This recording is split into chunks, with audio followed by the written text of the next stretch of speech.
तो रूस यूक्रेन युद्ध को लेकर लग रहा था कि अब शांति की तरफ ये आगे बढ़ रहा है, ये खत्म होने वाला है।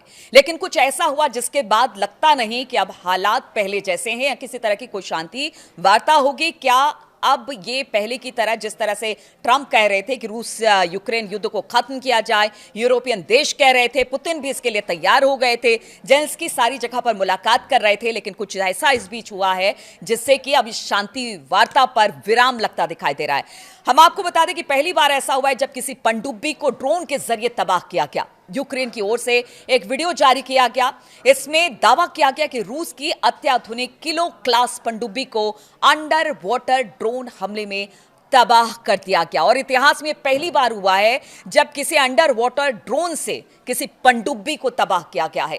रूस की पनडुब्बी को कितना नुकसान हुआ है यह हम आपको बताते हैं।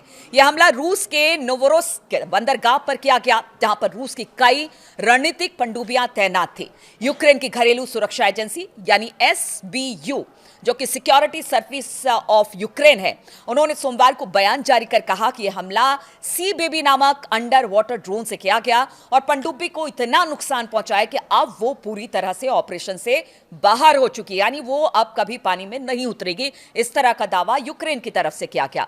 SBU के अनुसार इसी रूसी पनडुब्बी में 4 कैलिबर क्रूज मिसाइल लॉन्चर लगे हुए थे, जिसका इस्तेमाल रूस यूक्रेन के शहरों और इंफ्रास्ट्रक्चर पर हमला करने के लिए किया करता था।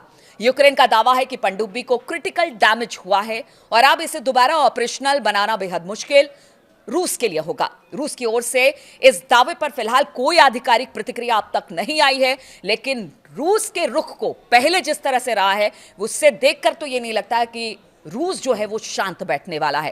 कैलिबर मिसाइल रूस की सबसे खतरनाक क्रूज मिसाइलों में से एक है, जिसकी मारक क्षमता करीब 1500 से 2500 किलोमीटर तक मानी जाती है और इसे युद्धपोत, फ्रिगेट और खासतौर पर किलो क्लास पनडुब्बियों से दागा जा सकता है। ये मिसाइल बेहद कम ऊंचाई पर उड़ते हैं और इसीलिए ये रडार से बच निकलती है।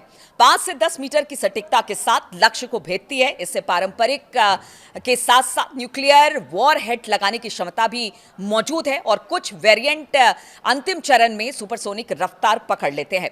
इसके कारण इसे रोकना एयर डिफेंस सिस्टम के लिए बेहद मुश्किल हो जाता है। यूक्रेनी नौसेना के प्रवक्ता दिमित्रो पेटेंचुक ने इस हमले को रूस यूक्रेन समुद्री युद्ध का एक टर्निंग पॉइंट करार दिया है। उन्होंने कहा है कि पनडुब्बी जैसे लक्ष्य को निशाना बनाना बेहद कठिन होता है और यह ऑपरेशनल लेवल वॉर की पूरी तस्वीर ही बदल देता है। उनके मुताबिक रूस को अगर इस पनडुब्बी को ठीक करना है तो उसे पानी के ऊपर लाना पड़ेगा, जिससे ये दोबारा हमले की जद में आ जाएगी। यह हमला ऐसे वक्त में सामने आया है जबकि अमेरिका, यूरोप और यूक्रेन के अधिकारी बर्लिन में रूस यूक्रेन युद्ध खत्म करने के फॉर्मूले पर बातचीत कर रहे थे। जैसा कि हमने आपको बताया, व्हाइट हाउस में बयान देते हुए ट्रंप ने कहा कि 4 साल से चल रही इस जंग को खत्म करने के लिए अमेरिका को यूरोपीय देशों का जबरदस्त समर्थन मिल रहा है। उन्होंने कहा कि Germany, France, Britain, Italy, Poland, Norway, Denmark, Finland और नीदरलैंड जैसे देश भी युद्ध खत्म करने के पक्ष में है। ट्रंप के मुताबिक रूस के राष्ट्रपति व्लादिमीर पुतिन के साथ कई बातचीत हो चुकी है और हालात अब पहले से ज्यादा अनुकूल है।